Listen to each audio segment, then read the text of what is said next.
Sema na wajue leo wamama wa Meru County wameamua. Ama namna gani jameni? Ni 2 terms, 2 term. Ni 2 terms, 2 term. Nyinyi mko kwa 2 terms. Ile 10 bila breaks. Ile ya kazi bila break. Ile ya mbwekse kwa vijana. Wacha nione wala nasema tuko kwa 2 terms.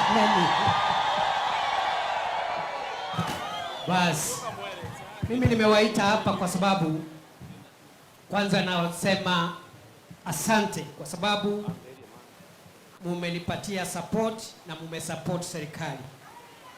Najua hii serikali ilikuja mamlakani, wale wanaweza kuketi mnaweza kuketi. Hii serikali kumbe mlikuwa wengi hata huko nyuma jameni. Salala. Wacha nione kwa mkono wale wote ambao wamefika leo jameni. Wa. Fire si fire. Noma si noma. Wamama hoi. Wamama ni fire si fire. Wamama ni noma si noma. Wacha nione wale wamefika leo na wamefurahi jameni. Bas, kwa hivyo nilikuwa nasema ya kwamba kwanza kabisa asante kwa support yenu. We don't take your support for granted. Jambo la pili ni kuwaambia ya kwamba ningetaka tujue ya kwamba hii serikali inashughulikia masuala yetu tukiwa wa Meru kama vile inashughulikia sehemu zingine za Jamhuri ya Kenya. Na kwanza kabisa niseme ya kwamba wakati wa campaign, wakati rais alikuwa anaomba kura, tulikuwa tunaongea sana mambo ya bottom up. Kweli si kweli? Mambo ya kina mama mboga. Kweli si kweli? Na vijana wa bodaboda. Kweli si kweli? Hiyo agenda ambaye ni agenda ya kuinua akina mama, wakiwemo mama mboga, wamama ambao wako na biashara ndogo ndogo kama nyinyi, bado hiyo agenda tuko nayo. Na ndio umeona watu wengi hawaelewi baadhi ya programs za serikali ambazo zinaendelea kwa sababu hawajui maana yake. Kwa sababu hapo nyuma serikali zilizopita zimezoea ati kushughulikia wale ambao wako na biashara kubwa kubwa, ati hao wakinufaika wataajiri watu na uchumi utainuka. Na hiyo ndio imesababisha nchi yetu isifikie malengo yake ya kimaendeleo kwa miaka mingi. Na ndio tukakuja 2022 na mfumo mpya wa kiuchumi. Tukasema ni kweli wale wanabiashara wakubwa wanahitaji msaada wa serikali wa kupanua biashara zao, lakini kabla hatujaenda kwa wale wadosi, tuanze na akina mama wale wako mashinani, biashara ambazo ziko mashinani.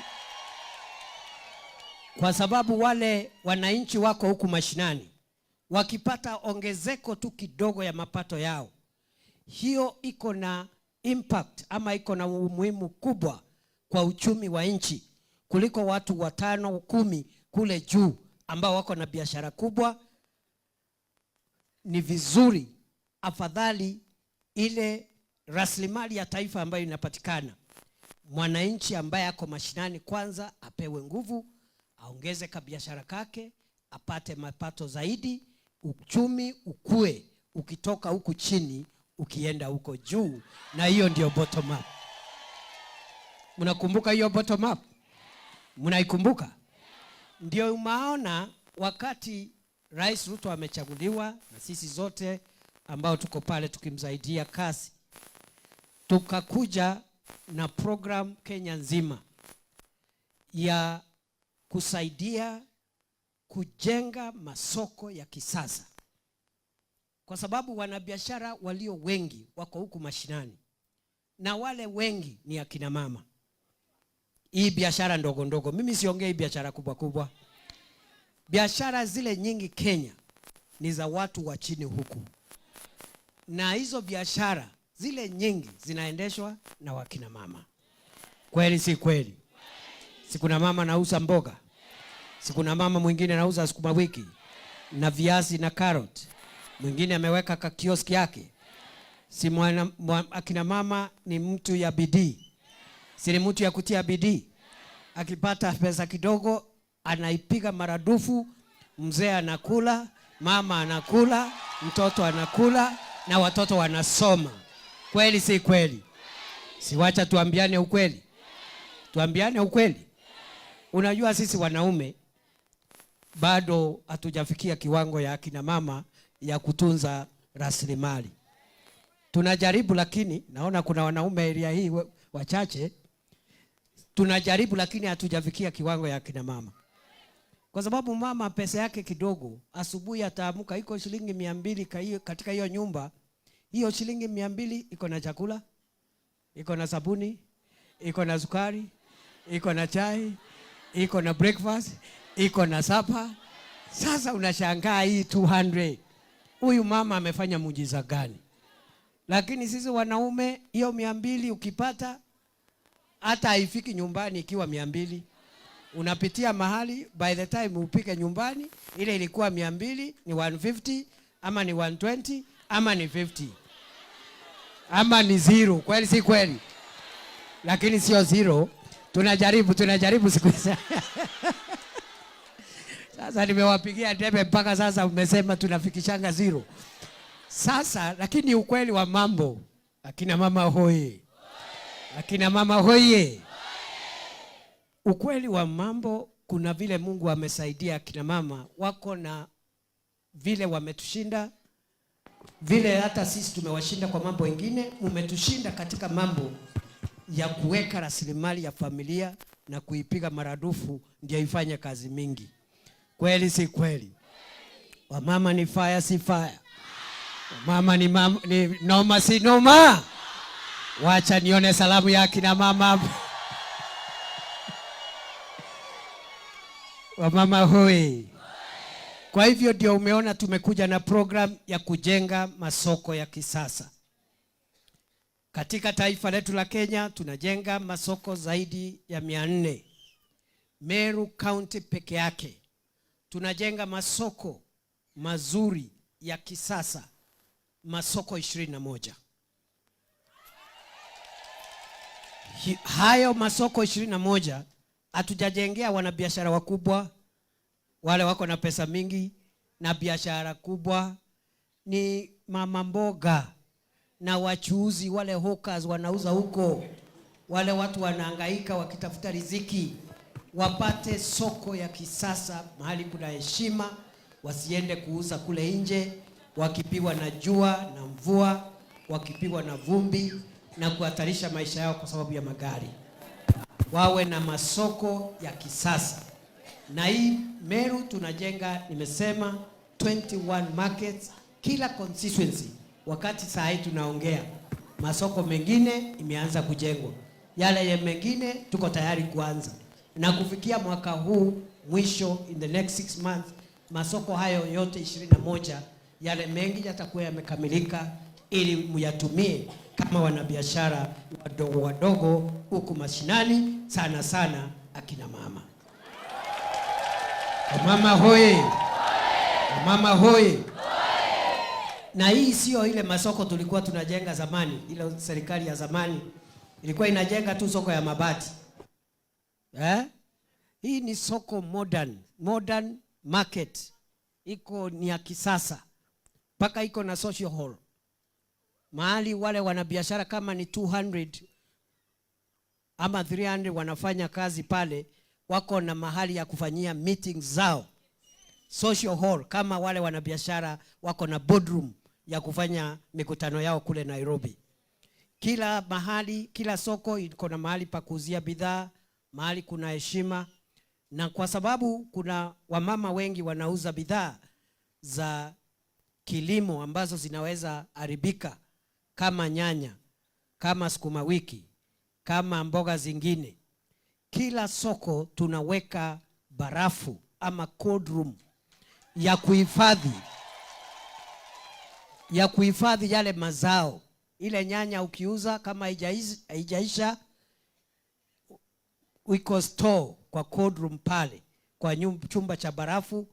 Ile nyanya ama sukuma wiki unauza leo, kesho kutwa, mtondogo, mpaka siku ile stock itaisha. Tuendelee tusiendelee? Tuendelee tusiendelee? Vile vile hizi masoko tunajenga, hii nimesema 21 hapa Meru County. Tutaweka in every market chumba maalum ambacho tunaita mother.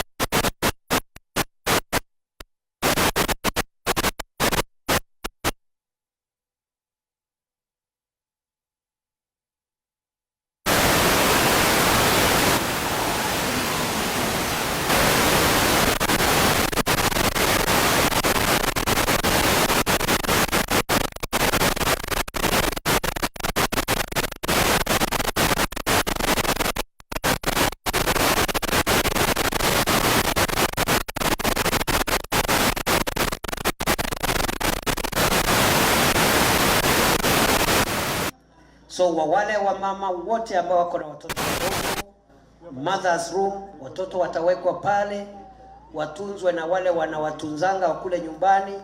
Mama ako pale sokoni anauza, mtoto anasikia, kwa sababu mama ndiye amebeba lunch ya mtoto mdogo.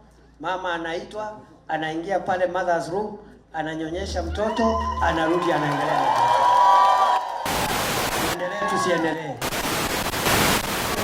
Market, hiyo ndio soko ya kisasa. Sio ile soko ya zamani ya mabati na vumbi na miarero. Unauza kwa miarero hapo. Nguje miarero? Ile vitu ya kutandika tu hapo nje. So it's a modern market. Na vile vile kwa vijana ambao wako katika biashara ama wangetaka kufanya biashara za kimitandao. Katika ghorofa ya juu tunaweka ile vijana wanaita ICT Hub. ICT Hub ni nyumba ya kompyuta ambazo kwa hiyo floor wale ambao hawafanyi hii biashara ya kuuza nyanya na mandizi, wale vijana wanaume, vijana wasichana waende pale, hii Gen Z yetu watumie zile kompyuta ambazo zitawekwa kompyuta 100 kwa kila soko na internet ya serikali ambao vijana wanaweza kutumia bila malipo ili kujitafutia kazi mtandaoni na kujitafutia biashara ya mtandao. Tuendelee tusiendelee? Tuendelee tusiendelee jameni? Ili tutoe vijana wetu pale kukaa kule mjini bila matumaini na wamesoma, alafu wanatumiwa vibaya na wanasiasa, kupewa shilingi 100 kwenda kupigia wapinzani wao makelele. Tunataka vijana wetu tuwatafutie riziki, wajitafutie riziki. Serikali wapatie kompyuta, wapatie internet. Vijana wa hiyo area badala ya kukaa nyumbani waitumie hizo kutafuta kazi mtandaoni, kwa sababu iko kazi pale mtandaoni. Bora kijana ako na kompyuta na ako na internet ambayo inategemewa. It is possible. Iko kazi pale inaitwa website development. You can develop websites for people who want to develop websites. You can do foreign exchange trading. Kuna app development. Kuna kazi mingi pale mtandaoni. Bora kuna hata script writing, ama unaandikia watu articles hapo unapata hela. Wale vijana wanajua mambo ya mitandao, wanaelewa. Tunataka wakati wale akina mama ambaye labda wa miaka imeenda kidogo, wakati wanafanya hizi biashara huku kule juu, vijana wetu wale wanataka watumie ile mahabara ya kompyuta kujitafutia kazi mtandaoni. Tuendelee tusiendelee? Tuendelee namna hiyo? Vile vile tuko na hiyo masoko sasa inaendelea kujengwa. Athiro Gaiti, Athiro Rojene, kule pande ya Kangeta, Mutuate, Lare, Kianjae, Mekindori, kila mahali. Hapa Mwishune, hapa ingine kama Shege, Ngobo. Tuendelee tusiendelee? Mpaka huko Bore, Timao, Kerua, everywhere. Ruire, na mwisho ile soko kubwa. Hiyo masoko nimetaja ni masoko, kila soko ni kama shilingi milioni 73, lakini kuna masoko machache makubwa zaidi kama ya Kianjai, kama ya Maua, kama ya Nkobo ambayo itakuwa milioni 300 kila soko. Lakini ile soko kubwa zaidi ambayo itakuwa soko kubwa zaidi katika taifa la Kenya itakuwa soko ya Gakoromone. Katika ile masoko nimetaja 400 ambao tunajenga Kenya, the most expensive market, ile soko ambayo itakuwa na bei ghali, pesa ya serikali, itakuwa hapa Gakoromone, Kenya mzima. Kuna sehemu zingine tunajenga markets ya 55 million, zingine 73 million, zingine 200 million, 300 million. Na Nairobi ndio iko na masoko makubwa. Ile masoko tunajenga Nairobi yote ni ya 500 million each, lakini Gakoromone ni 800 million. Tuendelee tusiendelee? Tuendelee tusiendelee? Si mnajua mwenye kutafuta hiyo soko? Mnamjua mwenye kutafuta hiyo soko? Anajulikana? Nani anajua Gakoromone hapa? So hiyo soko will build the best market in Kenya, in the whole country. Ni 2 term, si 2 term. Ni 2 term, si 2 term. Harambee! Harambee! Huyu rais wetu jameni akitujengea masoko 21 na ile soko kubwa Gakoromone, tutampatia kura? Tutampatia 2 term? Wacha nione wale wanasema William Ruto 2 term, William Ruto 2 term, William Ruto 2 term. Jambo la tatu, haya masoko tunajenga, mimi na wasii wale akina mama ambao bado hawajajiandikisha kwa vikundi ambavyo vimesajiliwa kwa serikali, wajiharakishe, kwa sababu kujisajilisha kwa vikundi kuna rahisisha vile mtapata pesa ya kufanya hiyo biashara. Serikali iwezi kukuja kukutafuta kukusaidia mtu binafsi ukiwa nyumbani kwako. Lakini mkiwa kikundi ya akina mama 50, akina mama 100, serikali itakupata na mtapata pesa mufanye biashara yenu kama kikundi ya akina mama. So I want to urge all small and micro business traders across Kenya, women, men, young people, the first thing you need to do is to register your group and become a registered business organization, because the government cannot help everybody individually, but the government can be able and very easily help groups. Kweli si kweli? Kweli si kweli? Wale watu wanasema mambo ya vile nchi zingine ziliendelea, kama nchi ya South Korea, kama nchi ya Malaysia. Hizo nchi zimeendelea kupitia nguvu ya biashara, na sio biashara kubwa kubwa, biashara ndogo ndogo za mashinani, na hizo biashara zikiwa zinaendeshwa na vikundi, sana sana vikundi vya kina mama. Do not underestimate the power of organized groups doing business together, and do not underestimate the power of women in transforming the country's fortune through micro and small enterprises and through business. Musidharau ile kazi unafanya ya kuuza mboga hapo na viazi.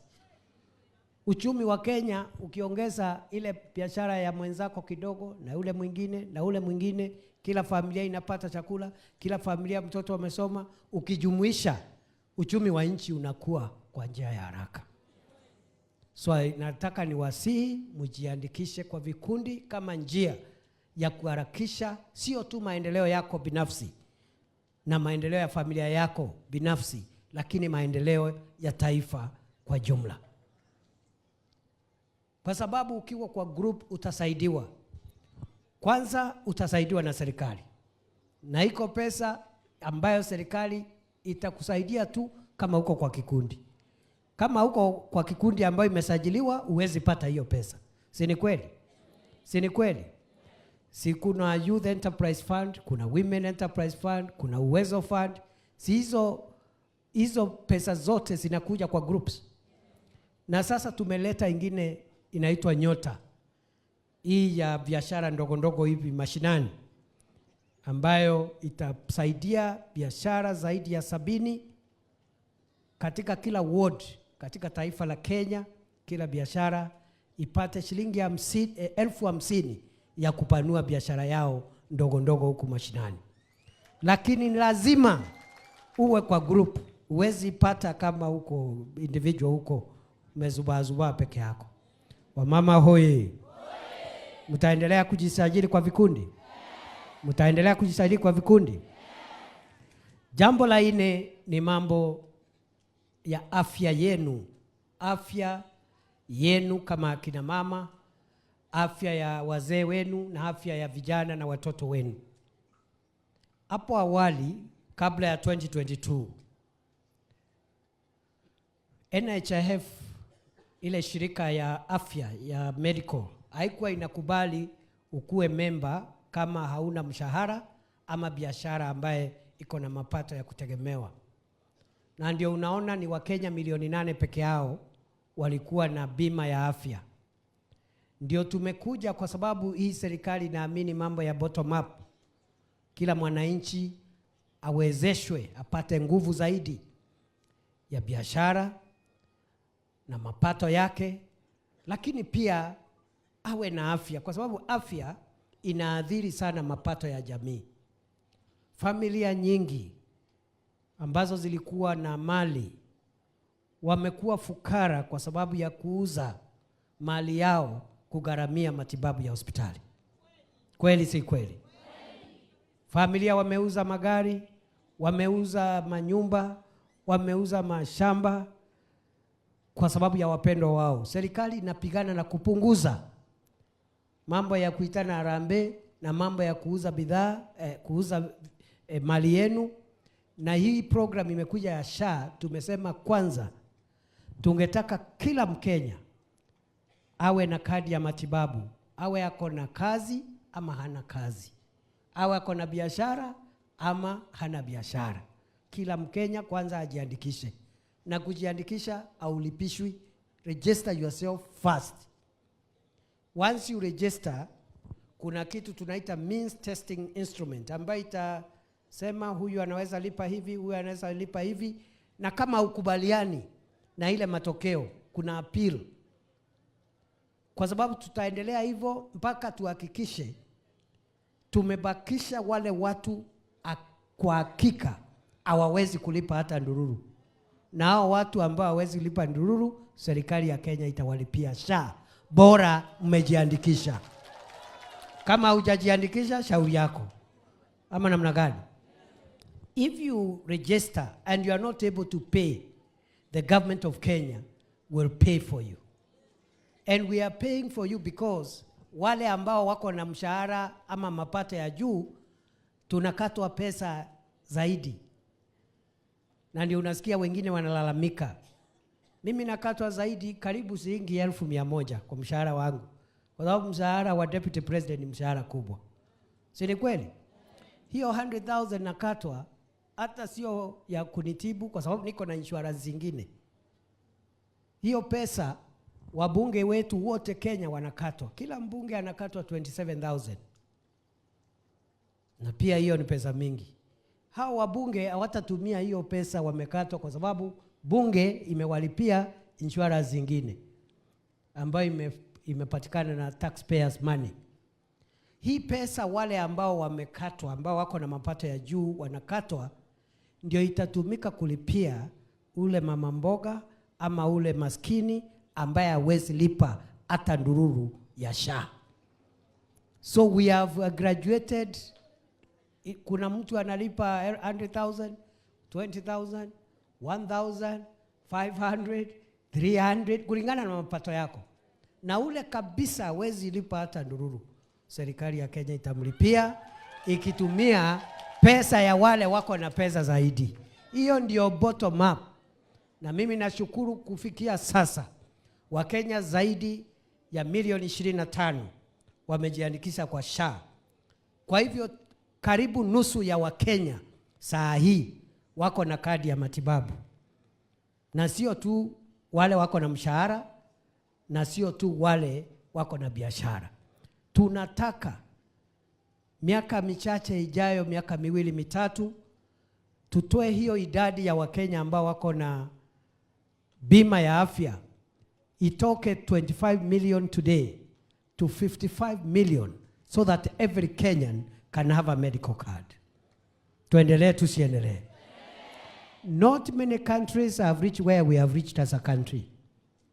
Sio nchi nyingi zimefika mahali tumefika. Ati nusu ya Wakenya sasa wako na kadi ya matibabu. Na wanaongezeka kila siku. Every day, almost 50,000 new people register countrywide for the medical insurance ambaye ni SHA. Kwa hivyo tukisema 2 term, ni kusema tumalize kwanza kila mtu ajiunge na SHA, akuwe na kadi ya matibabu ya kupunguza gharama ile mtu anaitishwa akienda hospitali.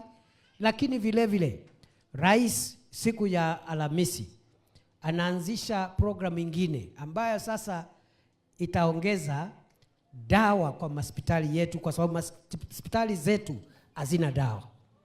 Kweli si kweli? So baada ya kusajilisha wananchi, sasa tunaenda kuboresha usambazaji wa madawa katika hospitali zote kutoka dispensary mpaka Kenyatta Hospital level 6. Vile vile tuko na program ya national equipment ambayo tutaweka equipment kwa hospitali za level 3 na 4, kwa sababu level 2, 3 and 4, kwa sababu hapo ndio wananchi wengi wanaenda na hizo hospitali hazina equipment. Kweli si kweli? So we are modernizing our health system. Tukiinua uchumi mashinani, tuinue afya, watu waache kutumia pesa ile kidogo wamepata kulipa hospitali. Kenya inaenda mbele ama inaenda nyuma? Si inaenda mbele? Jambo la 5 ni mambo ya stima, kwa sababu biashara nyingi hizi tunafanya zinategemea stima. Wale wako na saloon unahitaji stima. Hata huko kwa kijiji, ule ako na kinyozi, ule ako na electrical shop. Kwa hivyo ndio unaona tunakazana na mambo ya stima. Na hapa Meru, Rais ameidhinisha serikali itoe bilioni 2.2 za kuleta stima mashinani, ambayo itaunganisha jamii ama families 20,000 mpya ambazo hazina stima saa hii, watawekewa stima kabla ya mwisho wa mwaka huu. Ni 2 term si 2 term? Ni 2 term si 2 term? Na hii maneno ya kuweka mahospitali dawa na kuweka vifaa na ndio watu wawe na afya ni kitu ambayo itabadilisha maisha ya Wakenya wengi. Siku ya Alhamisi, Mungu akinijalia, baada ya siku 2, mimi nitarudi hapa. Baada ya siku 3 nitarudi hapo Meru, kwa sababu serikali imeamua kuipandisha cheo hospitali kuu ya Meru ambayo sasa ni level 5. Serikali ya Kenya imeipandisha cheo Meru level 5 hospital ikuwe level 6 kama Kenyatta Hospital. Ikuwe level 6 kama Kenyatta Hospital, na ichukuliwe na national government kama Kenyatta Hospital. Na tuweke ile vifaa vyote ambavyo viko Kenyatta Hospital ama Kenyatta Teaching Hospital, tuweke hapa Meru.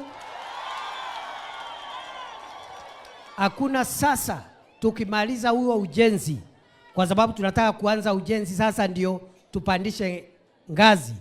Hakuna mgonjwa tena atabidi kwenda Kenyatta, kwa sababu Meru level 5, level 6 itakuwa na hiyo hadhi ya Kenyatta. Wacha nirudie. serikali ya kitaifa imeamua kupandisha ngazi hospitali yetu ya Meru level 5 ikuwe level 6, na ikikuwa level 6 inachukuliwa na national government, na ikiwa level 6 equipment yake itakuwa exactly na equipment ya Kenyatta Hospital na Kenyatta Teaching Referral Hospital. Ni 2 term si 2 term. Ni 2 term si 2 term. Tuendelee tusiendelee? Sasa umeona maana ya kuwa kwa serikali? Mumeona saa hii deputy president ako area hii. Sasa maneno inasonga kusonga. Alafu watu wengine wanatuletea Kiswahili hapa. Kuna watu wanatuletea Kiswahili ati tuache serikali. Ati kwa sababu walipewa kazi wakashindwa. Ati tuotoke kwa serikali. Serikali, we cannot discuss mambo ya kutoka serikali. Wacha kwanza tujengewe level 6 hospital. Ama namna gani? Tukimaliza tutaongea nani atakuwa rais, nani hatakuwa rais. Ama namna gani jameni? Kwa hivyo siku ya na hiyo contract ya kupandisha cheo hospitali ya Meru, kwa sababu rais anataka ifanywe mara moja within a year, ujenzi huo umemalizika wa the new wing. Thursday mimi nakuja hapa na rais amesema ijengwe na Kenya Defence Forces, kwa sababu hao ndio wataharakisha. Tajengwa na jeshi, kwa sababu hatutaki kupatia contractor ambaye atachukua miaka 3 hapa. Si umeona jeshi imesimamia ujenzi wa ile stadium iko Nairobi mpaka imekamilika haraka. So ile level 6 hospital inakuja kusimamiwa ujenzi na jeshi. So Thursday pale Meru Hospital mkuje kwa wingi, mimi nitakuja hapo na wanajeshi. Na sio wanajeshi wanakuja vita, wanakuja kujenga na kusimamia ujenzi wa hospitali. Ni 2 term si 2 term. Mutakuja Thursday kuona hospitali yetu ikipandizwa ngazi, kuona ujenzi wa hospitali yetu ya Meru ukianza. Wangapi wanataka Meru ikuwe kama Kenyatta jameni? Kwa hivyo tukimaliza hiyo ujenzi, kwa sababu wamepatiwa less than a year to finish, wale wako na ugonjwa wa moyo, ugonjwa wa figo, magonjwa yote, vile tu mnaenda Kenyatta, tutakuwa tunaenda hapa Meru. Tuendelee tusiendelee? Tuendelee tusiendelee? Kuna daraja hapa imetusumbua sana. Mnaijua hiyo daraja? Mnaijua hamjui? Mnaijua? Mimi nasema hiyo daraja ya Nithi iko Tharaka Nithi. Lakini ile ajali ambayo imefanyika sana sana hiwa inakuwa ya watu ambao wametoka Meru wakienda Nairobi. Sio watu wa hapo, kwa sababu mtu ndio agwe na gari, si lazima iwe inatoka mahali inaenda mahali ingine. So Meru County ndio imeingia hasara kubwa. Kweli si kweli? Ile hasara kubwa ya kupoteza maisha imeathiri sana watu wetu ya Meru County.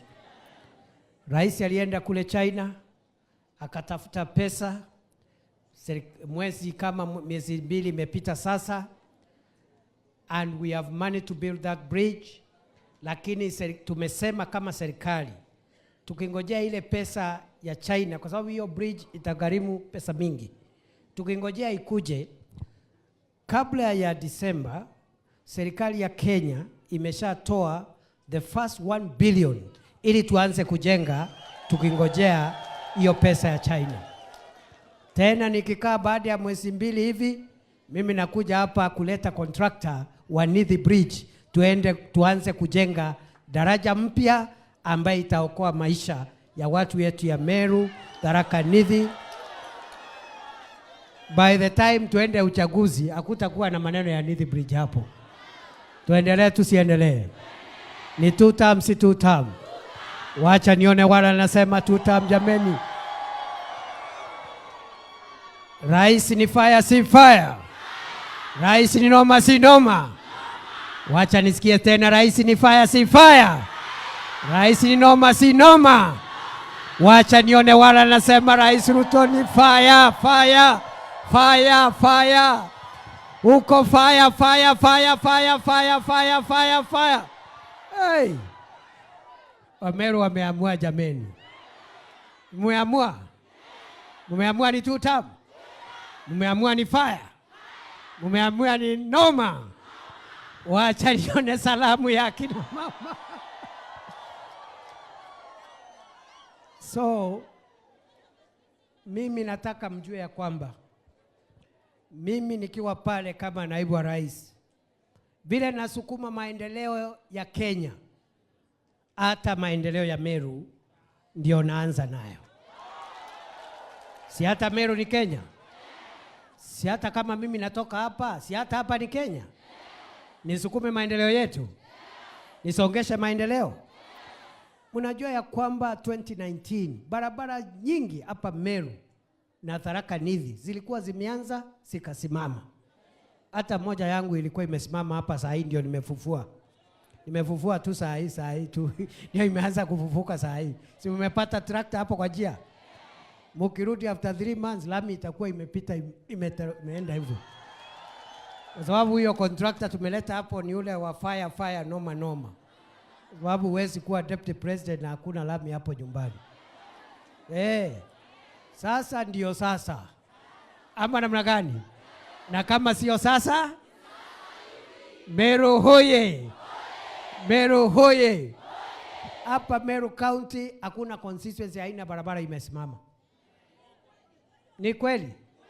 Na haikusimama last year, haikusimama the other year, ilisimama 2019. I am aware those roads were started around 2015, 2016. Pesa ikaisha 2019, barabara zikakwama. The good news is, kwa sababu uchumi sasa umeanza kuonyesha dalili ya kudhibitika, tuko na pesa, tumeanza kulipa makontrakta, kurudi barabara zetu. Mimi nataka kuambia in the next 3 to 6 months, I will make almost 100 trips hapa Meru kurudisha makontrakta wa barabara zetu ambazo zilikuwa zimekwama. Nakuja, naangalia soko, nafungua soko ile imemalizika kujengwa, naingia kwa barabara, na inspect, naenda naona hospitali vile inaendelea, na inspect 2 terms. So that is my job. Na mimi nataka munidai. Siku ya campaign ikifika, nataka munidai. Mniambie wewe jirani yetu wewe, tangu ukuwe deputy president katika hii constituency yetu, tuonyeshe umetuletea barabara gani, tuonyeshe umetuletea mradi gani, ama namna gani. Na wale wengine wanapiga kelele huko kwa sababu hata wao walikuwa kwa viti kubwa kama hii yangu, si watakuja hata hao na wao waulize, siku ile ulikuwa na crown ulileta mradi gani? Sio ndio mashindano tunataka?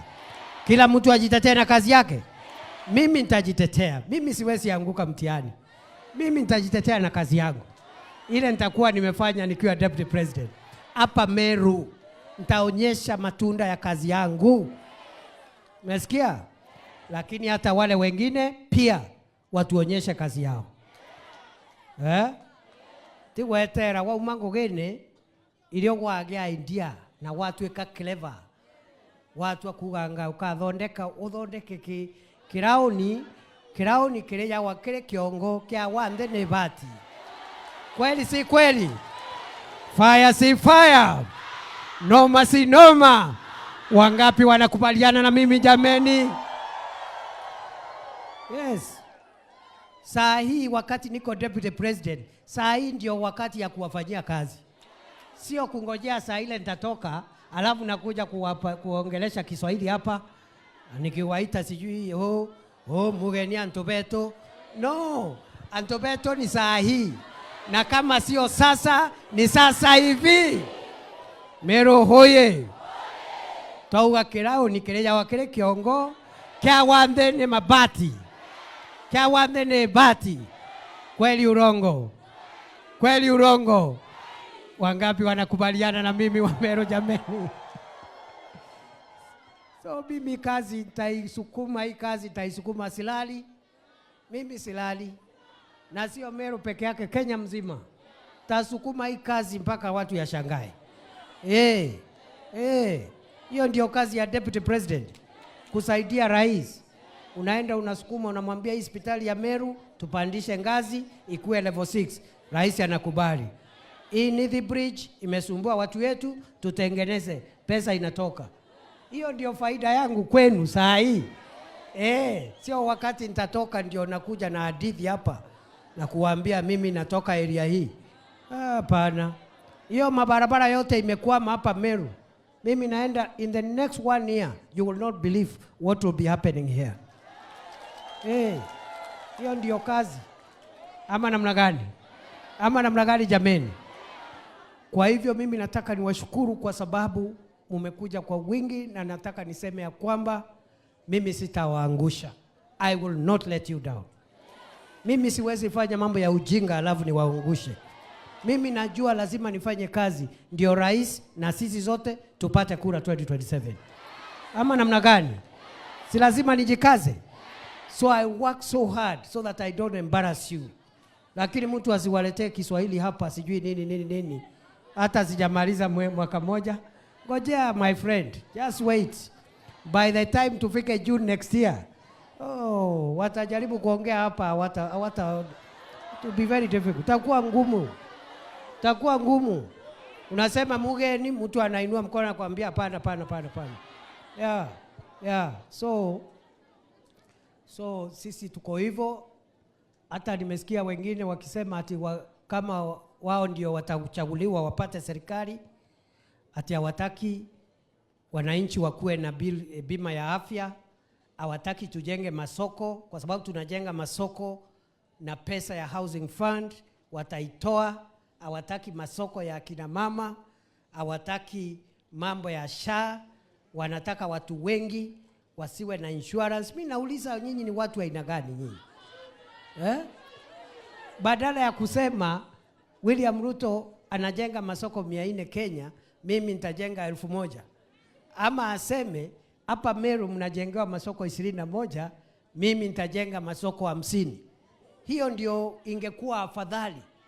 Ati hiyo pesa tutatoa, sijui tutaki hii. So mimi nataka niwahakikishie tuko na programs, na najua tuko na hata problem ya vijana wetu wengi hawana kazi, and you can see ile namba ya walimu ambao tumeandika. Hakuna serikali nyingine imeandika walimu wengi kuliko hii serikali. Tulikuwa tunaandika walimu 5,000 kila mwaka, 5,000 teachers every year, but from 2022 to now we have employed 76,000. December another 24,000, ifike 100,000. Na tulikuta wale walimu wote walikuwa wameajiriwa tangu 1963 mpaka 2021 walikuwa 300,000, lakini sisi in 3 years tutakuwa tumeajiri walimu 100,000, almost 30% of all the teachers ever employed in the Republic of Kenya. Fire see fire. Fire see fire. Hii affordable housing inatusaidia pia kuongeza nafasi za kazi. Katika hii masoko tunajenga na manyumba ya bei nafuu, vijana zaidi ya 300,000, 300,000 young people are employed there. Carpenters, electricians, masons, engineers wanafanya kazi kwa hiyo mijengo. Wengine ni mafundi, wengine ni kazi ya mkono pale, wanasaidia mafundi, wanaenda nyumbani na kakitu. So it's also a job creation avenue. Kazi mtandaoni vile vile. Tuko na program ya kazi majuu kwa wale vijana wanatafuta kazi nje, na serikali imesema kutoka mwezi huu, wewe ukiwa kijana ambaye umepata kazi nje ya nchi na hauna pesa ya kununua air ticket, ya kununua ama ya kufanya medical examination ama kulipa passport, upewe loan na Youth Enterprise Fund, upate hizo vitu, uende kazi, utalipa polepole kupitia kwa Youth Enterprise Fund. Kwa hivyo tuko na hizo programs, na unajua hata ile kazi mtaani ilikuwa imesimama, tumeirudisha sasa. Unakumbuka kazi mtaani? Ile vijana wetu wapate kazi. Na kuna watu huko Nairobi wako na madharau. Wanasema hii kazi mnalipa shilingi 500. ni kazi kidogo. 500 kila siku ambayo inalipwa siku ya Jumamosi baada ya siku 7 ni pesa si pesa? Ikisanywa pamoja ni pesa si pesa?